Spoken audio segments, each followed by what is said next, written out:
Eu sinto muito honrado com esse convite, agradeço, Paulo, a confiança de vocês. É um imenso prazer estar aqui discutindo uma situação que é a crise política brasileira.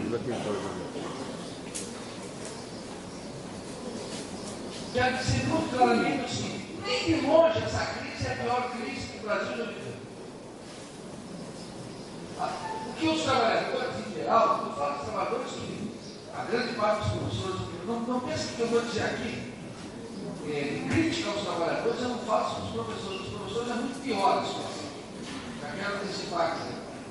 Então não vai aqui nenhuma área professoral, nada, não peço desculpa de nada que eu dizer, já estou lembrado do princípio que é a última vez que vocês me convidam, então eu vou dizer tudo o que eu penso. Sem cerimônia nenhuma.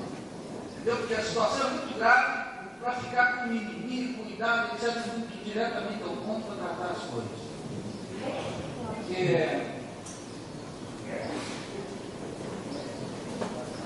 Os trabalhadores esquecem a história.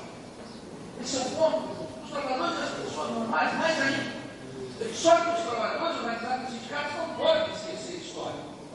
Os sindicatos de história estão perdidos, completamente perdidos. Então, isso não é a pior crise do Brasil. A pior crise do Brasil foi aquela que emergiu uma ditadura de 21 anos.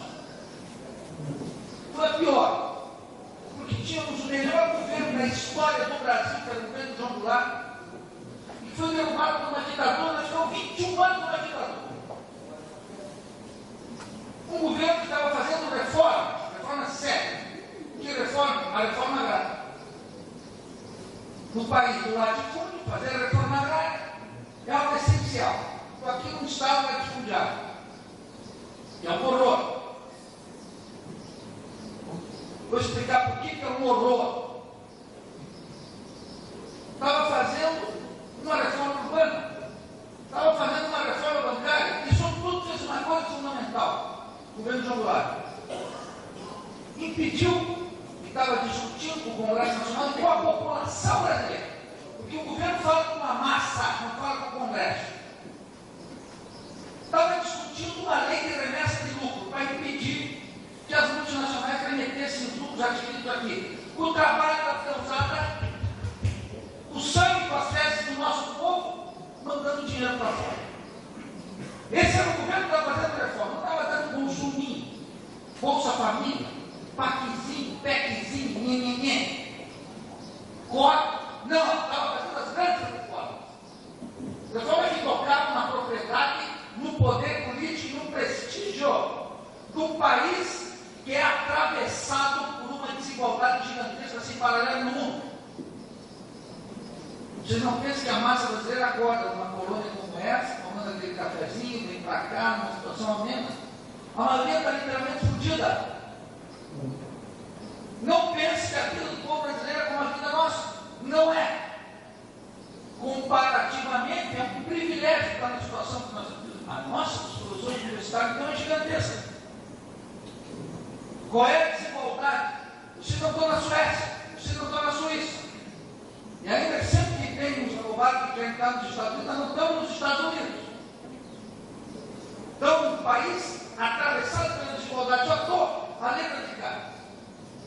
83% da população economicamente ativa no Brasil ganha até 3 salários mínimos.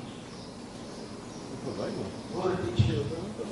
83% de todos os trabalhadores brasileiros ganham até 3 salários mínimos. E se somar os 3 salários mínimos, não dá o salário mínimo necessário estabelecido por Getúlio Vargas no final da Segunda Guerra Mundial, necessário para a reprodução da família do trabalhador composta de 4 pessoas.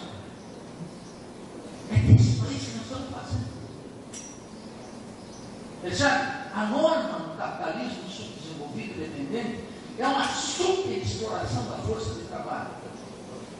Eu nem vou recair a quantidade de acidentes de trabalho que o Brasil é um dos campeões mundiais de acidentes de trabalho, a máquina de mutilar trabalhadores que é o capitalismo no Brasil. Então, nesse país da gigantesca desigualdade, e há uma desigualdade, sabe por quê? Eu quero tocar nisso, porque há uma imensa riqueza aqui, concentrada na mão de pouquíssimos, de uma burguesia rapaz, irresponsável, racista, colonizada, que ama Miami, que ama os Estados Unidos, que está de costas para a cultura brasileira e para as coisas do Brasil. Essa burguesia que está aí, essa classe dominante que está aí, não é um problema do deputado, do senadorzinho. Isso aí é de quinta categoria. Eu estou falando do empresariado brasileiro. Essa raça que é mais perigosa de todo, eu vou explicar por quê.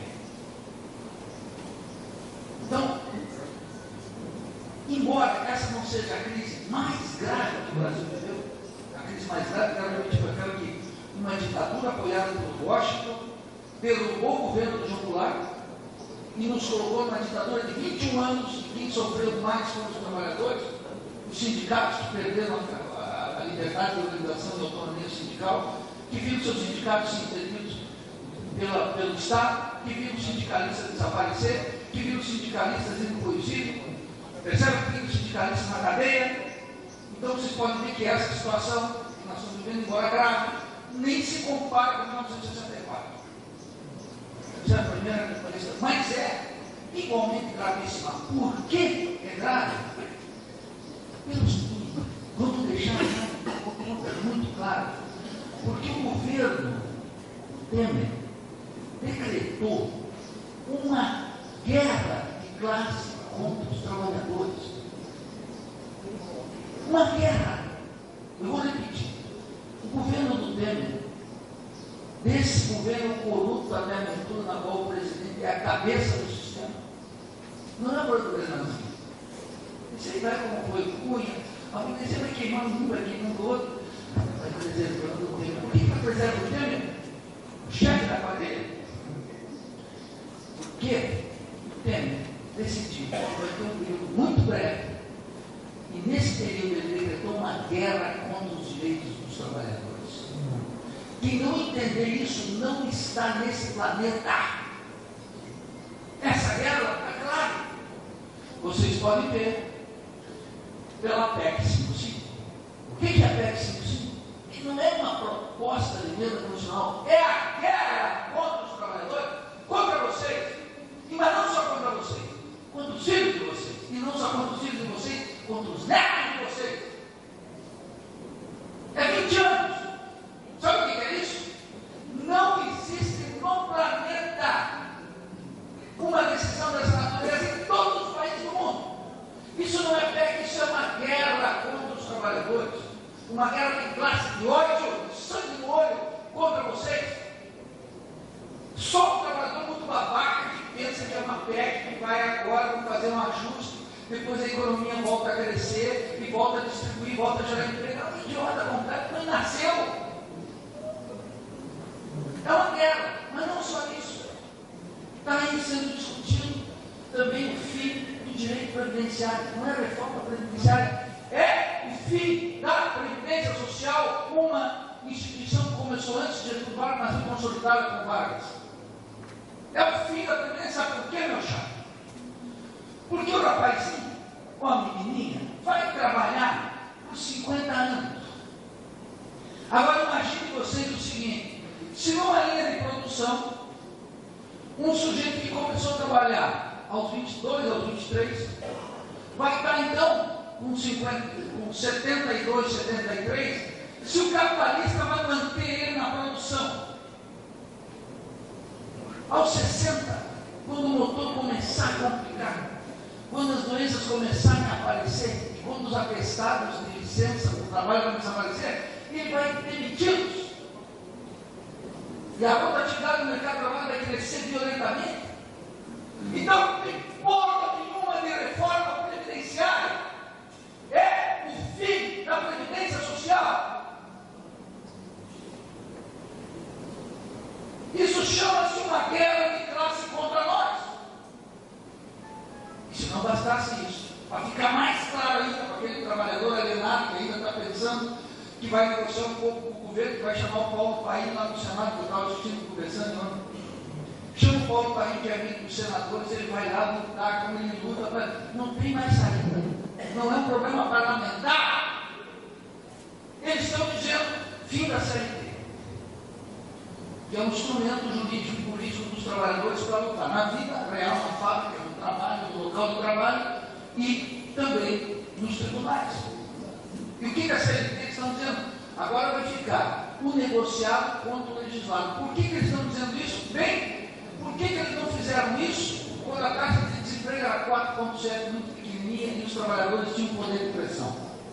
Fizeram agora, que o desemprego é gigantesco, já vai para 11, 12%, tem 14 milhões, e se você não quiser, sai você e entra outro, que vai estar tão morto que foi no mais do que você. Por isso que agora entrou o papo do negociado contra o legislado. Se essas 3 medidas não bastam para que vocês entendam que se trata de uma guerra de classe contra os sindicatos e contra os trabalhadores, eu não sei mais o que dizer. Eu vou tirar a roupa aqui na frente para convencer. Só uma ameaça. É só uma ameaça. Pode ficar. Então, essa é a minha premissa aqui, nessa exposição. Tem uma guerra de classe contra os trabalhadores. A famosa luta de classes do Marx e do marxismo está aí aposta aos olhos daqueles que não querem ver. É uma guerra que não veio para ficar durante o governo Temer, que vai ser muito breve. E nem para o próximo governo que vai se beneficiar de tudo que o governo Temer fez. É uma guerra de classe que veio para ficar. Isso tem uma implicação imediata que eu quero discutir. Já conheci a questão aqui. Nesse contexto, o sindicalismo atual está preparado para enfrentar essa barra ou vai ter que mudar radicalmente? Eu já disse que vai ter que mudar radicalmente se não quiser desaparecer do mapa. E não só se não quiser desaparecer do mapa, se não quiser ser considerado historicamente como cúmplice desses crimes contra os trabalhadores. Vamos já descartar aqui que a situação está ruim para todo mundo, porque não está ruim para todo mundo. A crise do sistema capitalista é muito boa para os capitalistas. E tem que dizer muito claramente, é nós e eles. Nós aqui e eles. A mídia fica, esse papinho que era do PT, que nós e eles era PT, PSDB. Isso para mim não vale nada. Para mim vale dizer nós e eles é o patronato, nós os trabalhadores do outro. Isso que é o nós e eles. Isso eu tenho um zelo muito grande. Muito grande. É nós contra eles. Os interesses são distintos. Sabe por quê? Porque a crise é desigual. Pense, por exemplo, há uma desvalorização do câmbio. O dólar varia R$2, né? O povo vale 4. Ficou muito ruim para os trabalhadores, sabe por quê? Porque o nosso salário ficou desvalorizado em termos de dólar. Mas ficou muito bom para os exportadores de soja, de Londrina e de Maringá. Porque ficou mais fácil exportar. Percebe? Nunca é ruim para todo mundo. A economia está ruim para todo mundo, os empresários chorando. Nada. As sementes para eles, vejam o lucro bancário dos 3 primeiros trimestres. Foram lucros bancários em 2016 muito semelhantes ao que tinham sido em 2015, que tinham sido, por sua vez, extraordinariamente altos quando comparado com 2014. Os bancos nadando em dinheiro, o latifundiário, os exportadores de soja nadando em dinheiro. Os exportadores de minério ganhavam quando os preços do minério estavam altos e ganham agora quando o real está desvalorizado. De maneira gigantesca, ganham em qualquer circunstância. E os comerciantes, na base desse sindicato aqui da CLT, ganham enormemente, sabe por quê? Porque os grandes comerciantes colocam um barquinho pós-Panamá, vão lá na China, compram pneu, cimento, que é tudo quanto difícil de produzir. Pegamos cimento francamente. Se um país como o nosso não é capaz de produzir pneu, fecha. E não tem segredo tecnológico algum nisso. Mas eles vão lá, o custo é barato, o resto asiático, compram e vêm vender aqui. Isso significa que ficam os empregos aqui. Percebe? E ganham uma enormidade, então os comerciantes lá com a época. E os industriais? Os industriais estão mais do que faceiro. Porque além de todas essas medidas que vai reduzir o custo para eles aumentar a exploração da força de trabalho, eles têm os suculentos benefícios dos subsídios concedidos na época da presidente Dilma e, sobretudo, agora mantidos pelo governo de Michel Temer.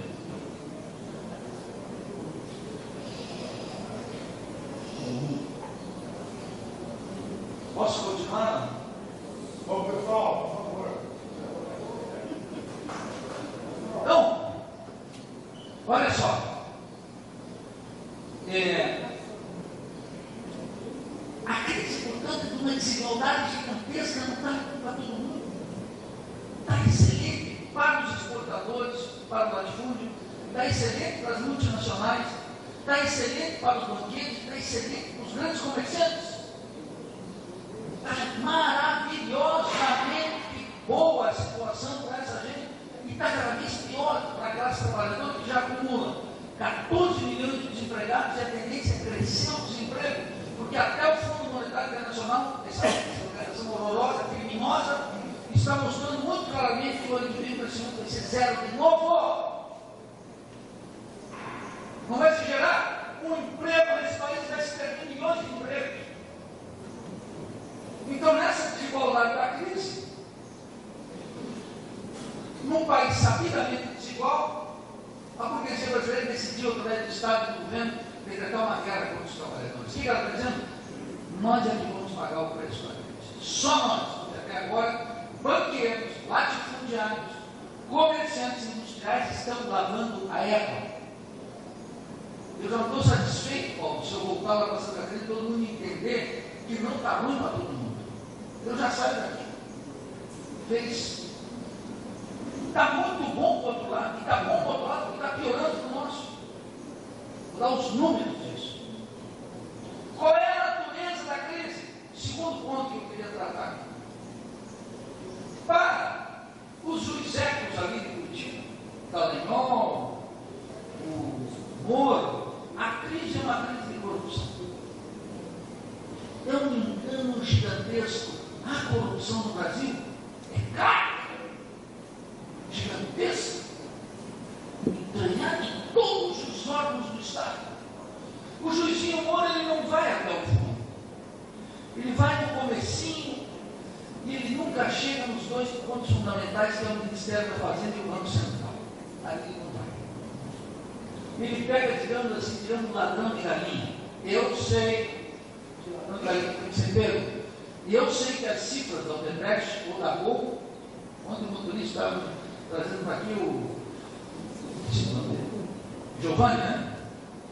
Falando, não, professor, teve a Gol fez um acordo de leniência, vai ter que pagar uma que corrompeu. Então é a Gol, é a Odebrecht, é a Friboi, é a RBS lá do meu estado, todos os escândalos do CARF.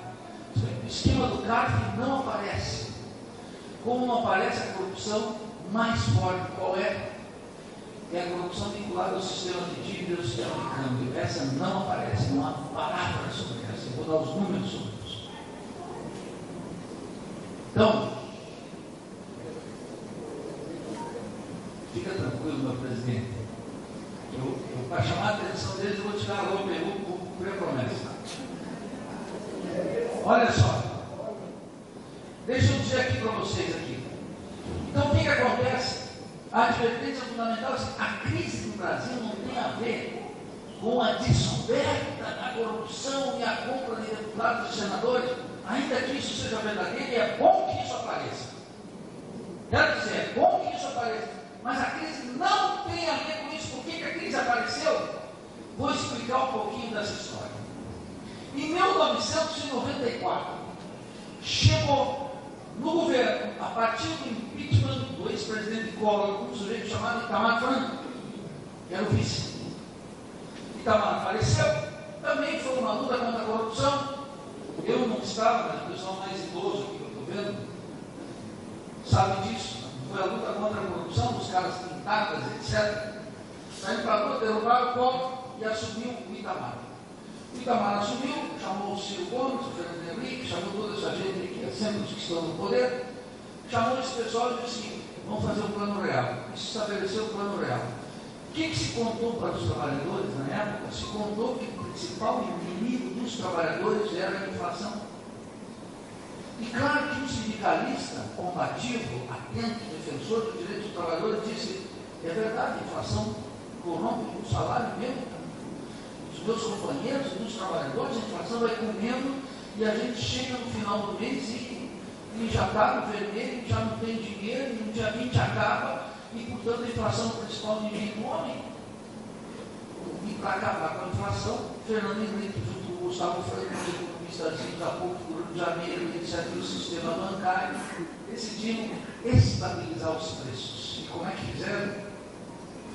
Fizeram uma coisa que agora aparece claramente, embora a gente está denunciando desde que começou agora, aparece, não adianta eu dizer aqui para vocês, vocês não tem que sentir na cara, entendeu?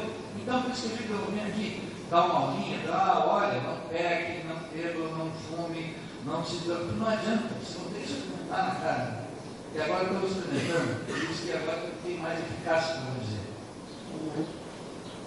Em 1994, os caras decidiram assim: como é que a gente vai controlar a inflação? Vamos fazer duas coisas essenciais. Uma, vamos subir a taxa de juros. Os banqueiros decidiram colocar uma taxa de juros que chegou a 53% a mais alta taxa de juros do planeta. Nunca ninguém tinha visto uma coisa assim. E aquilo chama capitais. Tem um conjunto de outras coisas que entra capitais, porque imagine, se tu, Paulo, tem 1 milhão e vai produzir pneu, e vai ganhar 10% de rentabilidade no final do mês.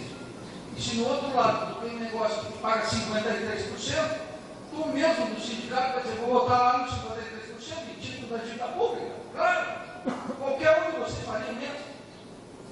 E subiram lá e veio bola. Aí o que eles fizeram?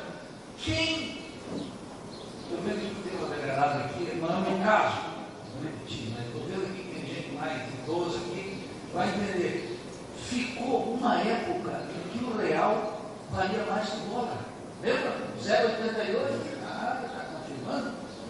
Eu já estou vendo a idade do povo. O pessoal está fazendo assim com a cabeça, já está beirando ali os 95. Então o que acontece? Ficou barato. Lembra a classe média viajando para Havaianas, mandando lá para buscar os enxoval das famílias e sair? E lembra que se inundou de 1,99 produtos chineses, o consumo aumentou, etc. E o trabalhador bocó vai na onda, porque não tem economia política na cabeça. A popularidade foi tamanha, gigantesca, que o Fernando Henrique, que era um professorzinho da USP, um senador que era suplente, ganhou no primeiro turno, assim, numa tranquilidade. Foi um arraso. A massa votou por quê? Porque ao estancar a inflação, perdas enormes para os trabalhadores, que sempre quando estancar a inflação, esqueçam as perdas passadas. Percebe? Vamos começar, como se diz isso lá, o porão e cuenta nueva. Vamos começar de novo. Mas tu já leva uma pancada, então vamos começar agora na esperança que não vai mais apanhar. Bom, aquele processo criou no Estado brasileiro a principal questão que nós temos que observar hoje: a dívida pública interna, que era de 64 bilhões de reais, quer dizer, nada, 64 bilhões, começou a crescer. Por quê? Porque com uma taxa de juros de 53% lá em cima, todo mundo, os banqueiros, uma parte de fundos de pensão, uma parte de investidores estrangeiros começaram a comprar os títulos do Estado, que pagavam 53%. Imagine a lucratividade disso, é gigantesca. E a dívida, que era de 64 bilhões em junho de 94, quando Fernando Henrique terminou o seu segundo mandato, estava em 740 bi. Quer dizer, o Fernando Henrique multiplicou por 10 a dívida pública brasileira. Chegou o presidente Lula. E o presidente Lula manteve a mesma política econômica, e a dívida pública no final dos seus 8 anos estava em 1 trilhão e 500 bilhões. O Fernando Henrique multiplicou por 10, o Lula multiplicou por 2. Ficou em 1 trilhão e 500 bilhões. E entrou a presidente Dilma. E a presidente Dilma, nos seus 6 anos, multiplicou por 2, e a dívida pública interna chegou a mais de 3 trilhões, somado a dívida do Tesouro, está em 4 trilhões de reais. 4 trilhões. É por isso que essa televisão criminosa, que é a Rede Globo, comanda a propaganda dizendo o seguinte: olha, é preciso tornar sustentável a relação dívida-PIB, que era de 40, foi para 50, já está em 70, então tem que fazer um ajuste, que eles dizem que é um ajuste fiscal. Eu vou mostrar a diferença disso, que não é fiscal.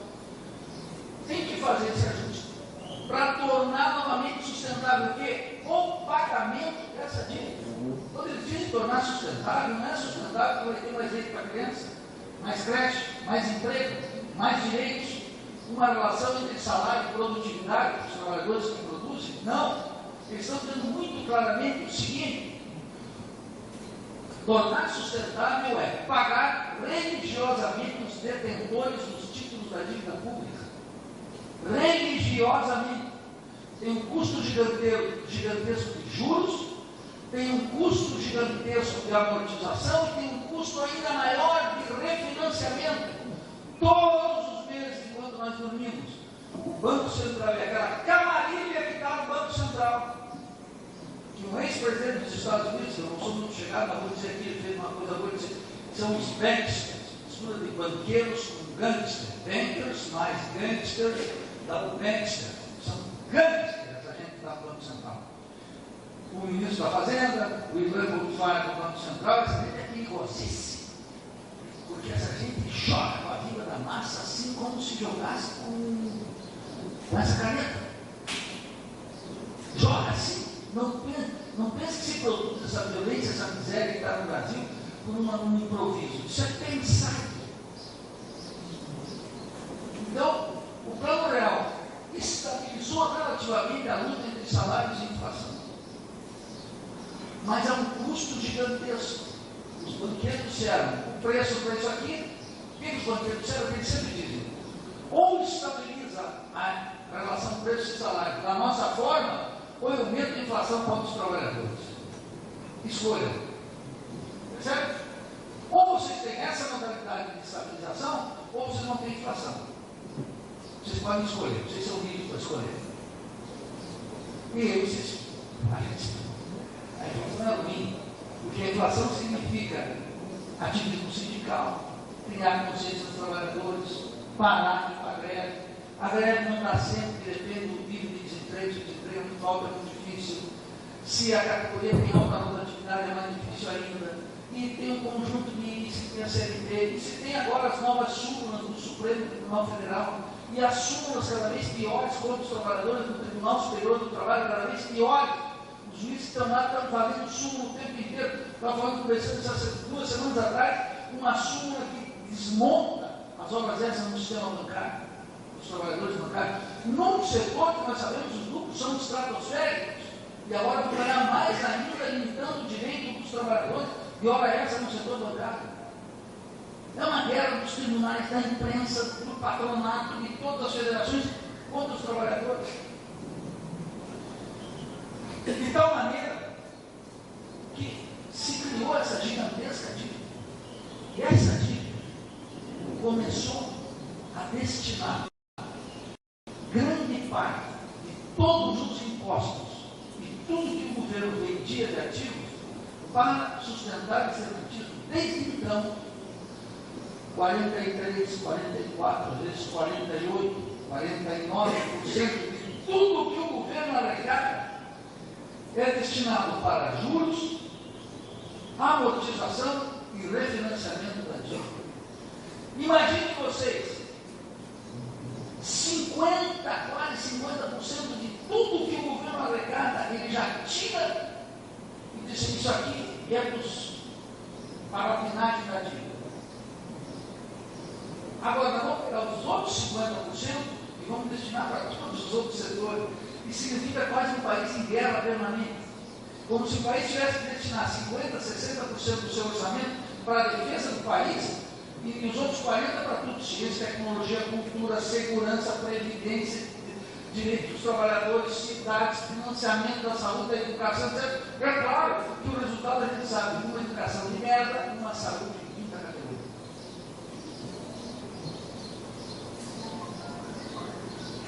Se isso é assim, e isso é assim,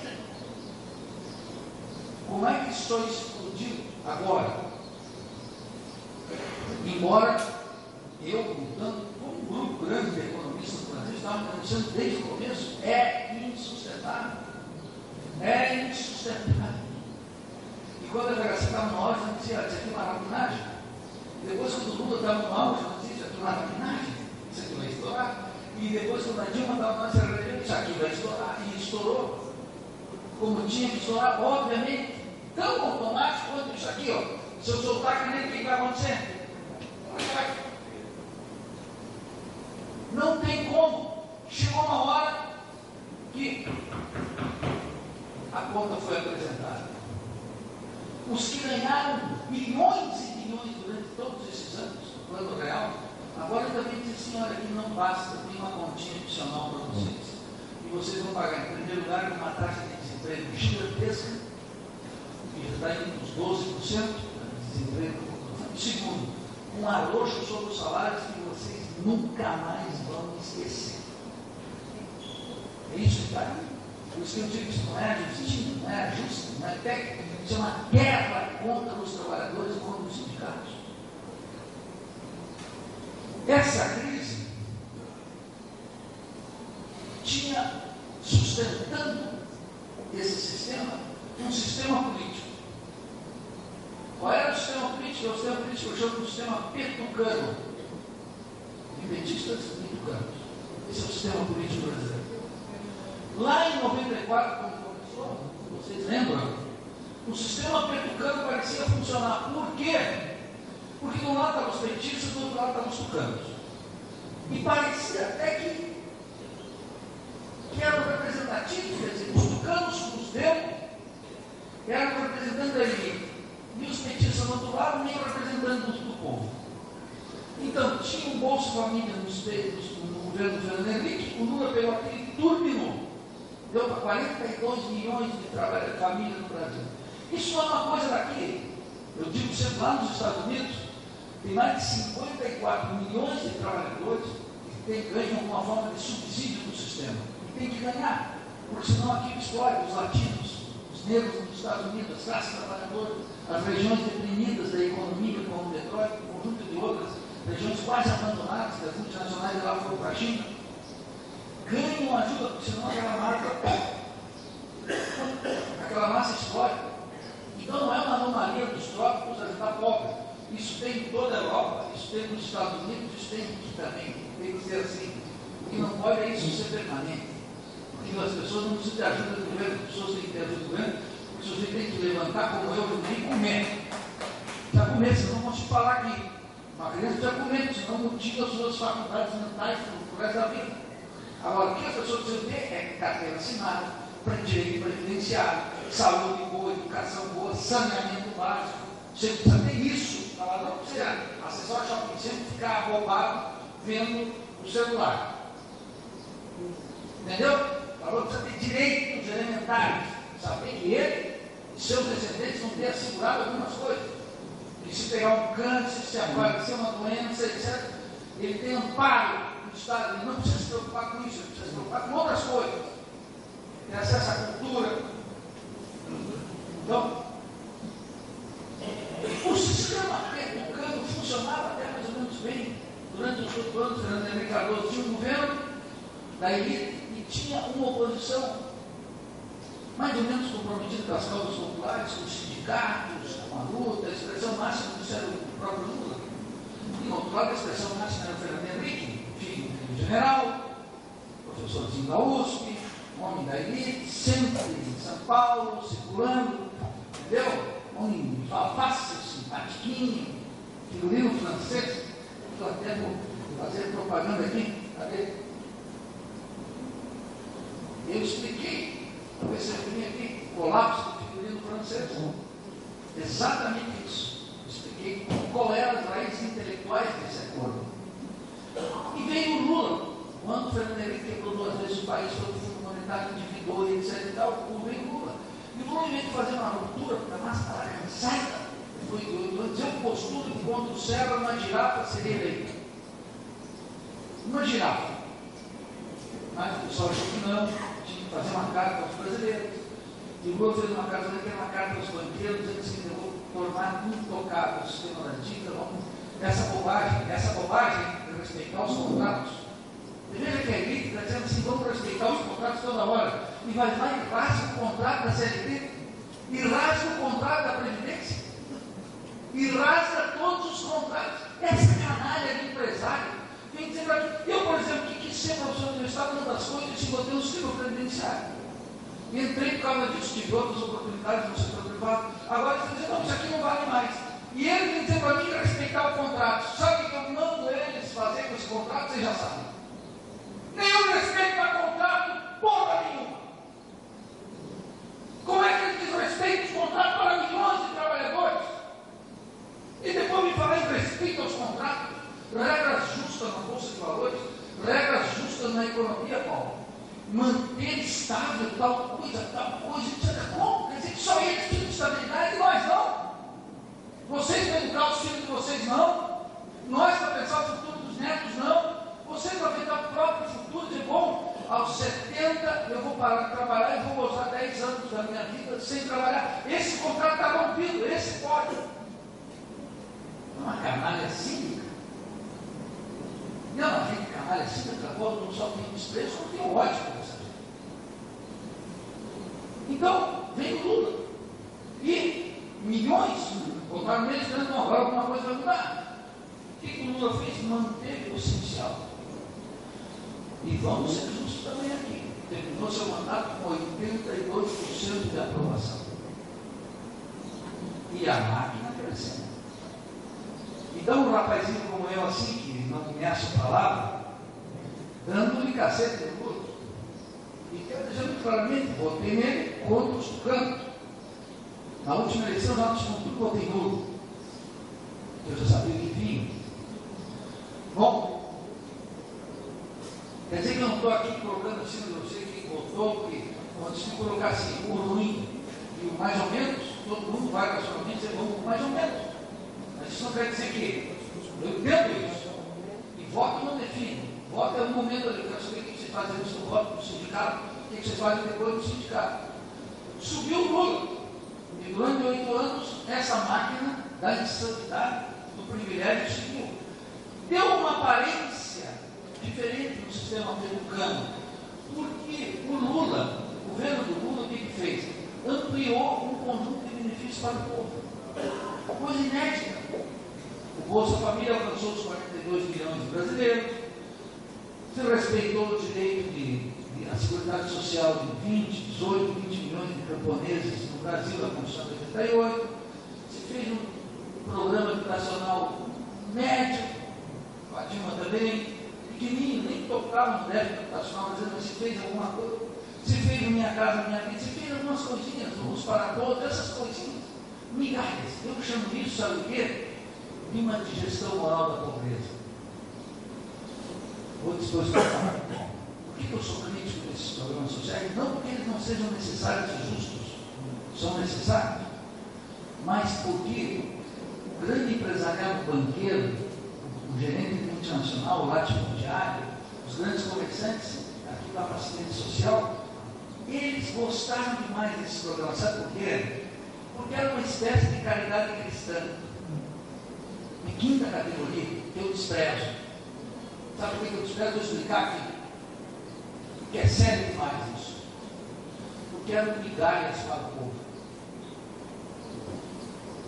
Porque a elite gostou dos programas sociais. Sabe por que a elite gostou dos programas sociais, meus camaradas?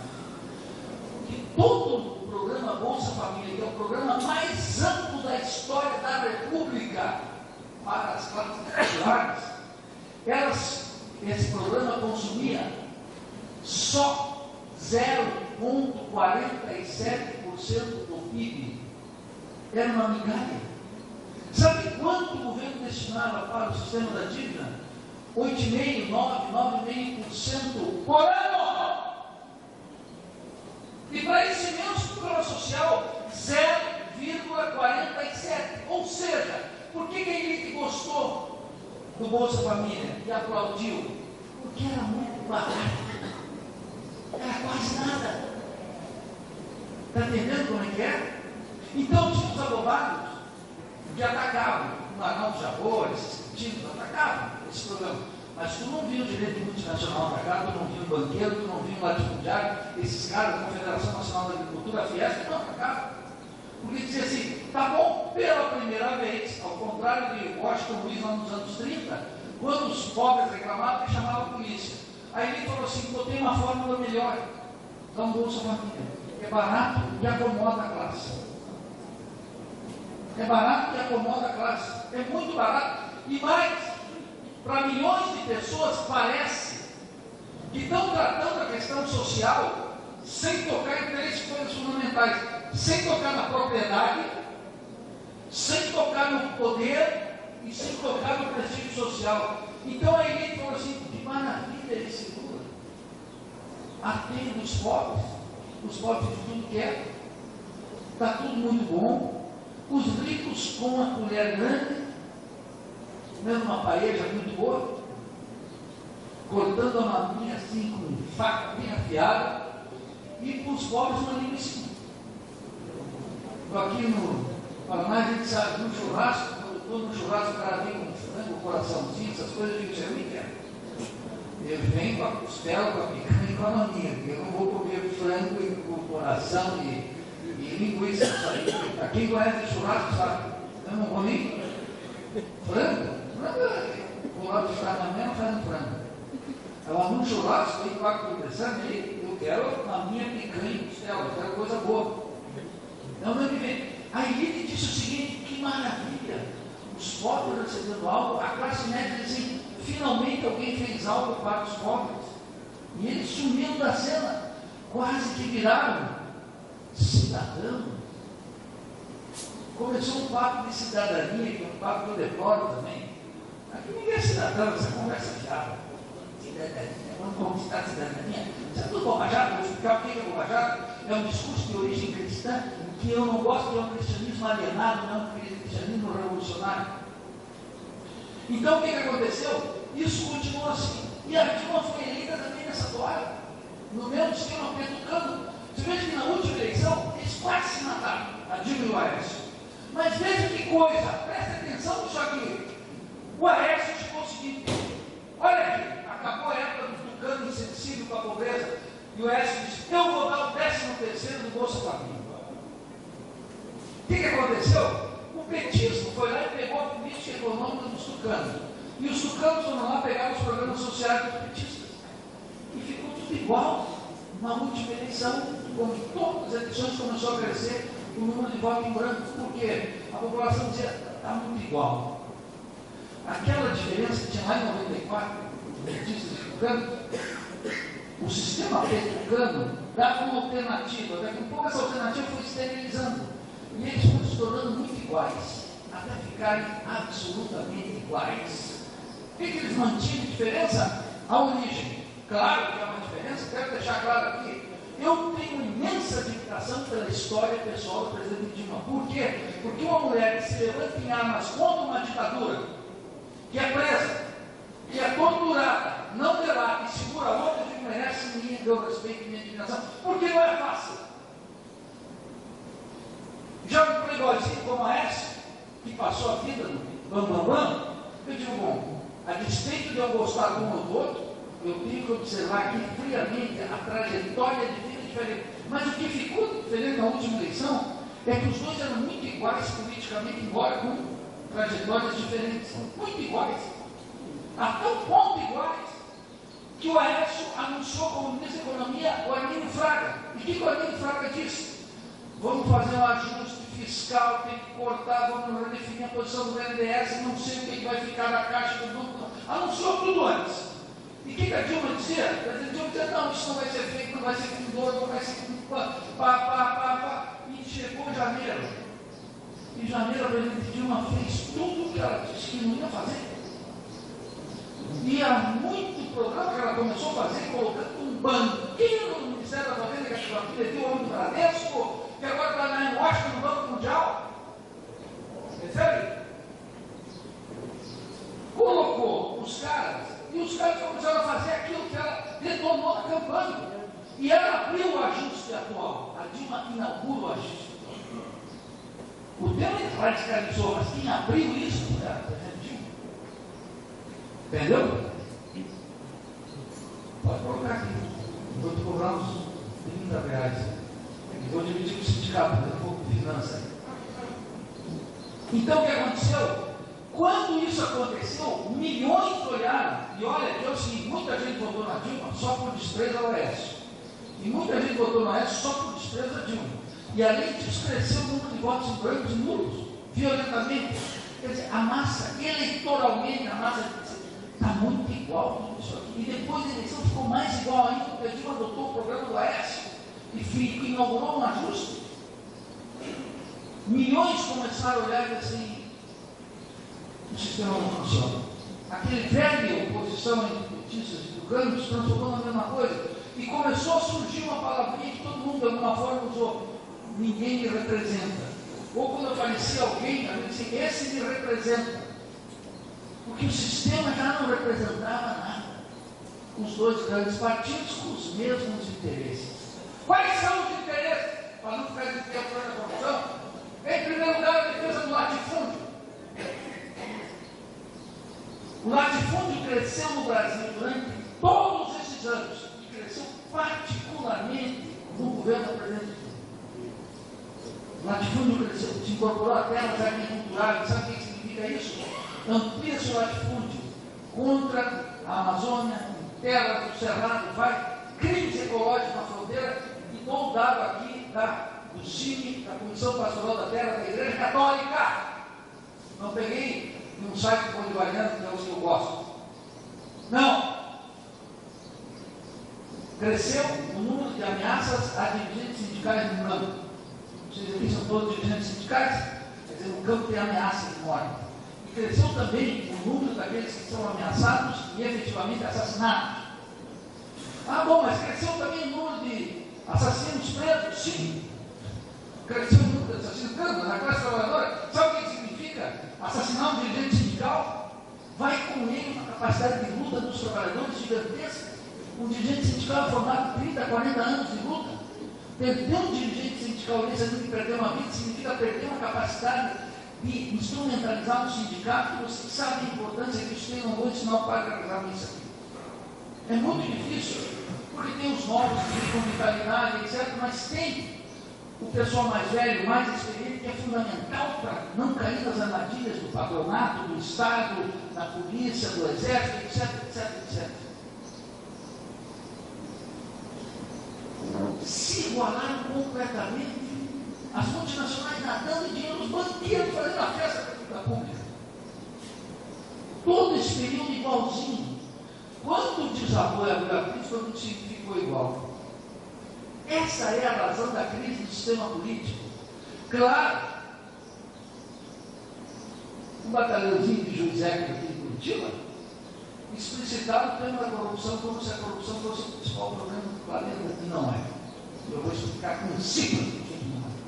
Ainda que seja grave, ainda tem que ser punido, tem que ser castigado, tem que ser demitido e tem que pegar geral. E não só em amostra grátis. Isso aí tudo amostra grátis. Vou explicar por quê. Então, quando essa última eleição esclareceu que o sistema estava muito igual e mostrou para todos nós o seguinte, colocou um problema sério de fé no sistema, não me sinto representado por mais ninguém. Isso que eu estou dizendo aqui, eu sei que é um sentimento que muitos aqui têm, eu digo a maioria. Está difícil. Não dá. Está difícil nas centrais. Está mais difícil ainda, se não é impossível, nos partidos políticos. Não dá para confiar no Congresso. Não dá para confiar nas cortes. Vejam no Supremo, veja o Supremo Tribunal Federal. As denúncias contra o Renan estavam lá 12, 13, 14, sob um dado até 17 anos. Por que só agora? Por que tiraram o Cunha e mantiveram o Renan? Porque naquele momento o Cunha era um corrupto sabidamente, mas numa ficha pior que o Fernandinho Bernardo. Todo mundo sabia. Por que o Supremo não atuou de cara contra ele? Estava fazendo política. Percebe? Supremo fazendo política, juiz fazendo política. Não é só juiz que vem de sentença. Também tem. Mas não dá para confiar no Supremo, não dá para confiar nas cortes, não dá para confiar no Congresso. E não dá para confiar nos partidos. E o sistema, e todo mundo aqui tentou, e tampouco dá para confiar muito no voto, porque o voto, o que o voto muda? Agora milhões estão se perguntando a pergunta essencial. O que o voto muda? E vão descobrir, o voto não muda nada. O que muda é a luta, é a intervenção dos trabalhadores, por isso que o sindicato é mais importante que o partido político nesse momento. Muito mais importante. Então, quando isso entrou em crise, combinou a crise econômica, da impossibilidade de seguir pagando o rentismo da dívida pública, com a tremenda crise política dos dois partidos que representam a mesma coisa, não há uma diferença entre PT e PSDB, nenhuma. Nem no terreno programático, nem no terreno do exercício do poder, nem no terreno moral. As denúncias aí contra essas relações, Alckmin, Serra, as denúncias contra todos os petistas que estão presos, que vão ser, tudo assim, não há mais. Quer dizer, a crise política tem relação com isso, não há diferença entre os partidos. E com isso aconteceu, um lado perdeu. Qual foi o lado que perdeu? Os trabalhadores, porque a elite joga com qualquer partido. A elite joga sem partido, inclusive. Ela não tem problema, mas nós, os trabalhadores, somos de centrais, somos de sindicatos, somos de partido, para apresentar nosso interesse, e nós não temos agora, sobretudo no sistema partidário. Então, a combinação do colapso da representação do sistema petrolífero com a crise econômica derivada do sistema de dívida, apareceu finalmente como tinha que aparecer. A presidente Dilma Rousseff apareceu no momento dela e estourou. Não tinha mais como. Claro que tinha a crise internacional de 2007, 2008, que cobrou um preço.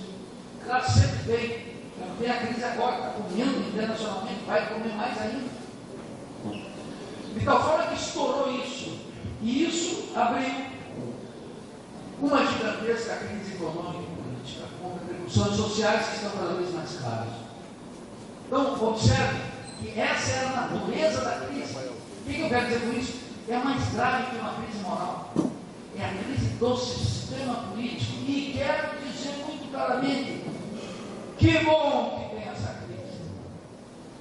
Que bom. Tem uns advogados que dizem o seguinte: Nildo, mas tu é a favor do quanto pior, melhor? Eu digo, isso é uma idiotice. Ninguém pode ser a favor do pior, do melhor. Quer dizer, torcer em política. Eu gostaria que fosse. Eu estou torcendo para que melhore. Isso é a mesma coisa que torcer para o Paraná subir para a divisão, para a primeira divisão. Eu peguei o exemplo da casa. O que acontece? Não adianta torcer. Tu sabe que tu está torcendo, mas que a tua torcida não vai resolver nada. Entendeu? Vai torcer e dizer, para usar o exemplo meu, não adianta eu torcer para o Alan Patrick, que é a minha cancha do Flamengo, ele apaga, não adianta eu ficar torcendo para o Alan Patrick, que eu vou fazer aqui e rezar. Não adianta. Em política não funciona assim. Em política tem que analisar o que vão fazer os empresários, o que vão fazer os latifundiários, o que vão fazer os banqueiros, o que vai fazer a embaixada dos Estados Unidos, o que vai fazer os comerciantes, o que vão fazer os sindicatos, o que vão fazer os sem terra, é correlação de força análise, não adianta ficar torcendo aí, torce para que o Temer dê certo, que a Dilma dê certo, que o Lula, que a FHC dê certo. Isso é uma bobagem pensar isso. Um alienado completo, pai, mãe, quarteirão, ficar torcendo, desejando, tendo pensamento positivo, isso é para a literatura do aeroporto. Pensamento positivo dá certo. Se você acredita, você vai dizer, é tudo bobagem. Se não trabalhar duro, se não trabalhar com consciência, não vai nada certo. Isso aí é coisa para a rede social de quinta categoria. A crise se instalou, então melhor agora, porque agora nós estamos podendo ver claramente. Aí, esse lusco-fusco, parece que está tudo meio arrebentado. Que bom, agora está começando a ficar clara a situação. Então, essa é a natureza da crise. O terceiro ponto da minha exposição é o seguinte: nesses últimos 20 anos, esse período do Plano Real, de poucos anos, houve uma grande regressão intelectual e política dos sindicatos.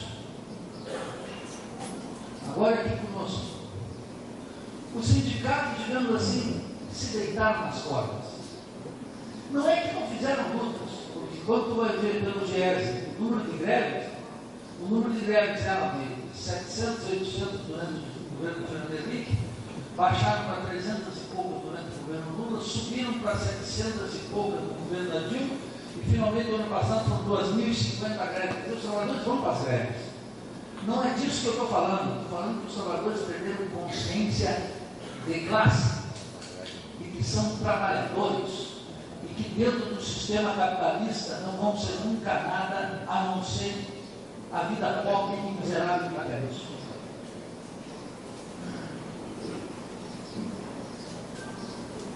Percebe? O que se perdeu nesse período? O que se ganhou de shopping center se perdeu de consciência política. Os trabalhadores perderam a noção de que eles são os sujeitos da história e que só eles podem, com sua luta, mudar o Brasil. É isso que se perdeu. Se apostou no Fernando Henrique, se apostou no Lula, se apostou no Dilma, se aposta, claro que não tem andar uma coisa, tem que houver uma guerra contra nós. Mas o que a vida está dizendo para nós é: acordem! Se vocês acham que o que vem por aí vai ser mole, vai conseguir, não se trata de desmerecer tudo que foi feito até agora, a luta dos trabalhadores até agora, Paulo. Tudo que foi feito, muito bem feito, nós temos que chegar à conclusão, se quisermos ter direito à vida, daqui um pouquinho, foi insuficiente. Não é porque se envergonhar das lutas que tivemos, das suas limitações, podemos ir, etc. Podíamos fazer isso, podíamos fazer aquilo. Pode deixar. Entendeu? Podia ter tudo isso, mas é o seguinte: foi uma luta insuficiente e aconteceu uma regressão muito importante, uma regressão intelectual e política dos trabalhadores. Os trabalhadores achavam que uma boa negociação com o patronado, com o Congresso, com o presidente, resolvia os nossos problemas. E os trabalhadores baixaram a guarda. E os trabalhadores ficaram com o que eu chamo uma consciência ingênua dos problemas. O que é uma consciência ingênua? Estou usando as categorias aqui do maior sociólogo que o Brasil já se chama Alberto Guerreiro Ramos, do PTB, o homem que criou a carreira do administrador público, o negro nascido lá na Bahia, o maior intelectual que o Brasil já teve, Alberto Guerreiro Ramos, escreveu um livro luminoso que chama Mito e Verdade da Revolução Brasileira. Esse sujeito deu uma coisa assim: todo mundo tem uma consciência ingênua. O que é a consciência ingênua? O cara sabe que tem desigualdade, o cara sabe que tem exploração, o cara sabe que os Estados Unidos ganham daqui, e levam para lá, mas ele sabe assim, muito genérico, entendeu? Não é uma consciência crítica em que ele domina todas as formas pelas quais isso acontece. A remessa de lucros e dividendos, a corrupção das multinacionais dos parlamentares, a pressão das multinacionais dos meios de comunicação, os meios de comunicação atuando em favor do capital, as cortes que não exigem neutralidade alguma. Quando o sujeito abandona a consciência ingênua, ele já não espera mais neutralidade dos juízes. Ele sabe que os juízes estão aqui para fazer uma política de classe, senão não explicariam por que o sistema carcerário brasileiro é majoritariamente composto de pobres e negros. É óbvio uma injustiça. É obviamente uma justiça. Por que o sistema carcerário brasileiro é composto? Por que a justiça é lenta numa parte dos casos e não no outro?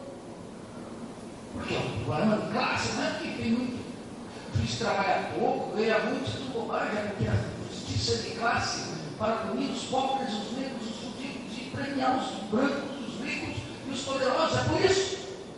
Então o cara vai abandonando essa consciência ingênua, vai ganhando essa consciência crítica. Isso é fundamental. Quer ver? Vou dar um último exemplo de consciência ingênua e crítica. O pessoal acha que de fato o Estado gasta mais do que arrecada e gasta mal.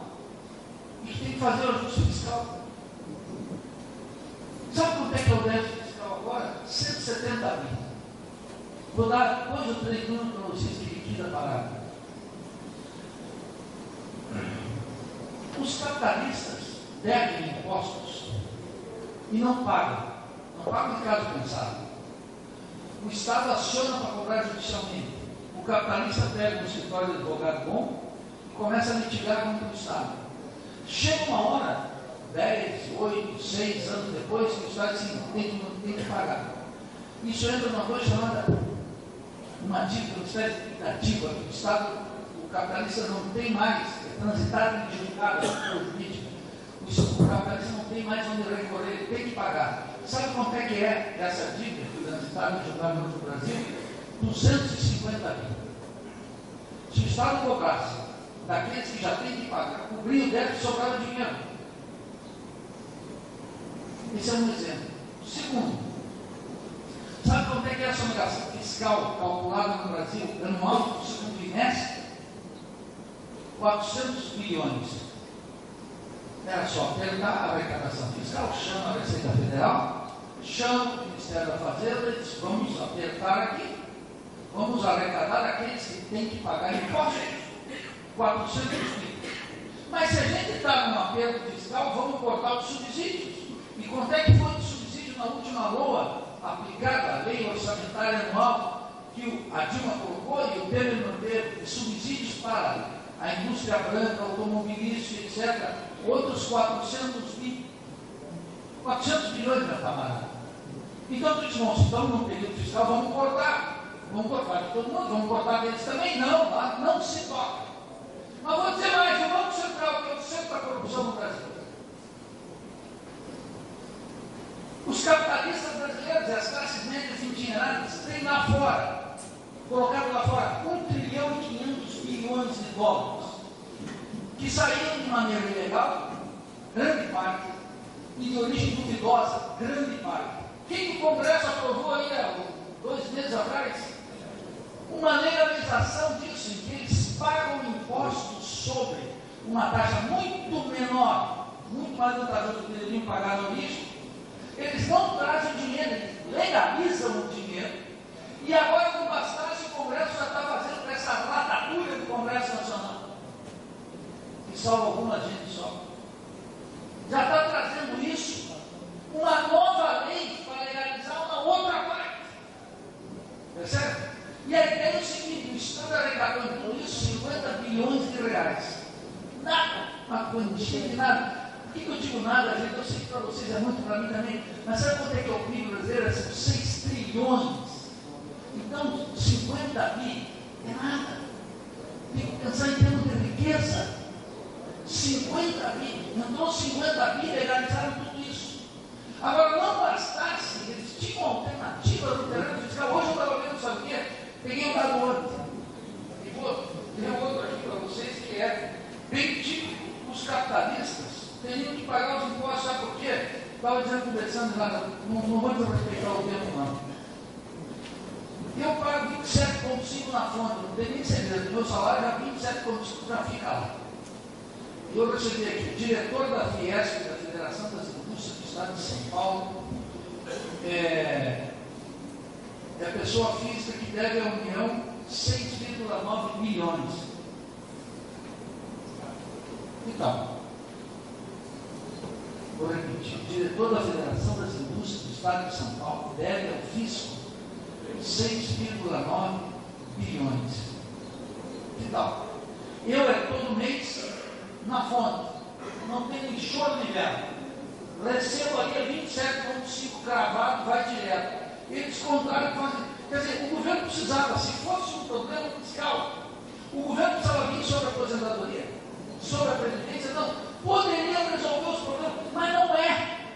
Não é fiscal.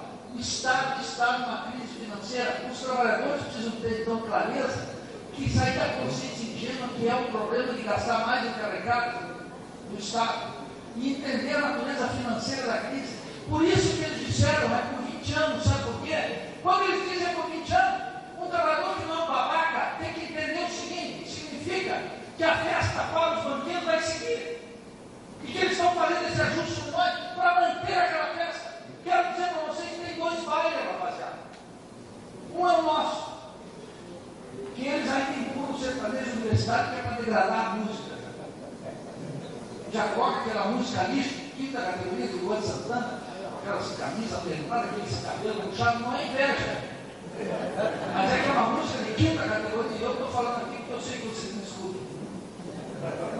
estava chegando ali no bar, estava cobrando isso, eu falei para o cara do bar, pelo amor de Deus, desliga isso aí. Desliga isso aí, senão eu vou embora caminhando para a família. Não aguento, você está ali, você tocou uma nota e já sai correndo. Porque a música de merda, quer dizer, a vida já é ruim, o salário é baixo. A patroa não está contente, ainda tem que escutar o Luan Santana, eu me mato. E ainda tem o tema, eu ajuste fiscal, eu fiz a previdência, eu trabalhei agora. Só para dar um dado aqui, ó.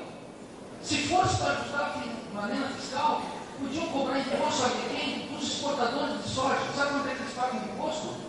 Zero. Sabe de quanto um exportador de minério de ferro paga de imposto? 4%. Entendeu? E eu pago 27,5%. Nem fudendo, não pago o resto. Entendeu como é que é? Então, se o problema fosse fiscal, o governo tem alternativa, mas todas as alternativas do governo têm que tocar nos empresários, então ele não toca. Ele vem para cima da massa. Percebe como é que é? O que é abandonar a consciência de gênero? A consciência de gênero é supor que tem uma crise fiscal, não financeira. A consciência de gênero é supor que eles vão apertar agora e daqui a 3, 4 anos a vida melhora. Não é? A consciência crítica é entender que tem dois bailes. O baile de cima, que a coisa está correndo solta, regar a cocaína e outros canapés muito bons, e aqui embaixo, que nós temos que tomar escola e escutar o Luan Santana. E ainda dizer que às 11h30 acaba o baile, porque não vai ter mais depois. Percebe como é que é? É um horror. Então, eu quero dizer o seguinte, concluo com a questão que me parece a transição dessa consciência ingênua para a consciência crítica não necessariamente é lenta. Ao contrário, os trabalhadores podem acelerar sua consciência no momento de crise muito mais do que num tempo de bonança. Aliás, com frequência ocorre o seguinte: nos tempos de crise, os trabalhadores ficam mais atinados. Começam a ler mais, começam a pesquisar mais, começam a lutar mais, começam a perceber o tamanho do problema. E quero dizer isso, não tem que dar, porque agora, como ninguém vai se aposentar, o palco para todo mundo. Vai ter velho, gente mais madura, gente jovem como eu, gente mais madura como o Alessandro, gente média como o Paulo, agora o palco meu total, agora não tem gente que vai dizer, não, o professor universitário dizer, eu estou fora, eles estão tentando tirar os militares e a polícia, por razões óbvias, né? Quem é que vai segurar a onda contra nós? Então veja, aí que está, eu queria concluir com isso então. Se isso é assim, quando a gente vê que os partidos já não representam como deveriam, quando a gente vê que não pode confiar nos tribunais, quando a gente vê que não pode confiar no Congresso, quando a gente vê que não pode confiar nos líderes que nos tocaram construir nesse último período, significa que o assunto agora é nosso. Que vocês não podem confiar no deputadozinho de merda, que vocês não podem confiar no vereadorzinho repetindo, que não me interessa, não tinha um companheiro de vocês aqui, está na luta aí, não prefiro aí, naturalmente. Mas eu tenho um desprezo para o parlamentar geral, tá? Admito. Não podemos confiar em governador, não podemos confiar no Supremo Tribunal, que não confia nos juizinhos de Curitiba, porque eles vão já falar comigo, já sei que vão, está sendo filmado aqui, pode botar que eles vão alegar, porque eles não vão até o fundo, até o fim, não vão, porque eles, agora aqui no Congresso eles só vão penalizar quem abusa da posição, eles já perderam na base. Então, macho, e aí acabou. Já estão tudo tremendo. Por que eu sou mais tá bom? Pode fazer essa lei, nós vamos continuar combatendo a corrupção. Todo mundo tem que correr risco. Como é que os juízes de Curitiba não querem correr risco? Eles vão dar assim, por que eu daria para o Dallagnol e para o Moro um status privilegiado como se fosse um Deus acima das leis, como eles não dizem, ninguém está acima da lei com eles. Então, se disseram, tem um monte de corte julgando errado, o juiz tem que ser punido. Esse é um sistema mínimo. Entendeu? E que siga botando aí, investigando e pegando todo mundo que tem que pegar. E pega parelho, que ele não pega. Então, quer dizer, nesse momento é que uma responsabilidade imensa cai sobre o sindicato. E isso que eu queria destinar 2 ou 3 palavras sobre essas 10 entidades. Nesse momento que o Brasil está sendo referência crítica, está sendo referência crítica na área da cultura, que é uma indústria cultural de merda, está sendo referência crítica na área do cinema, que não temos o Glauber Rocha, está sendo referência crítica na área da política, tem alguns políticos que estão salvando as ações da maioria não. Quando não tem referência dos partidos, etc., os sindicatos que podem expressar a dor, o sofrimento e a esperança dos trabalhadores passam a ser essenciais. E vocês estão no centro da crise. Vocês estão no centro das alternativas a um sindicato. E um sindicato não pode render hegemão de político e nem estar submetido a um Estado. Não tem que se submeter à razão de partido e à razão do Estado. Um sindicato tem que ser independente completamente. E não importa que o presidente passou o desemprego, não vou beijar a mão do presidente, não vou dar cacete do presidente. Sabe por quê? Sabe por quê? Porque os capitalistas, sabe o que fazem no todo governo? Colocam o governo contra a parede. O tempo inteiro espeta pela televisão, compra o jornalista, dá jabá e coloca e critica, etc. E os trabalhadores dizem, não, esse governo fez alguma coisa por nós, não vamos dar cacete também. Nós vamos descer a lenha para esse governo saber que não tem tolerância conosco. Qualquer governo. Então os trabalhadores têm que entender agora que só dependem de si, que estão completamente sozinhos. Que não tem senadorzinho, deputado, vereador, prefeito, juiz, o cacete que possa defendê-los. Acordem! Só a luta de vocês, permanente, com um sindicato forte, com um central forte, independente dos patrões, independente do Estado, criando consciência crítica, fazendo curso de formação, fazendo líderes sindicais cada vez mais fortes, mais conscientes, cada vez mais radicais. Líderes sindicais que não se contabilizam por ser bonzinho, por ser gravatinha e saber que não sabem português. Que tem que ter o ar de toda a classe trabalhadora, que tem que expressar as dores do nosso povo.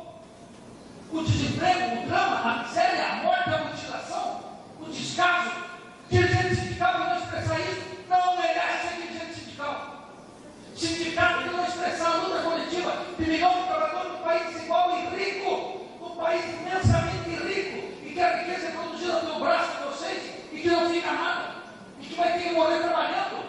Que conversa é essa? Isso significa que o governo diz, eu movo uma guerra contra os trabalhadores, e nós vamos ter que dizer, nós aceitamos essa guerra.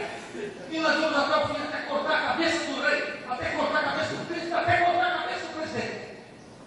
Porque o que está sendo feito é uma guerra de vida ou morte. Eu esperava, minha vida inteira, que eu tenho um combate nessa coisa, eu não queria ir embora da vida assim, um grande combate. Agora chegou a hora. Chegou a hora de juntar toda a massa e dizer claramente, tem vocês e tem nós.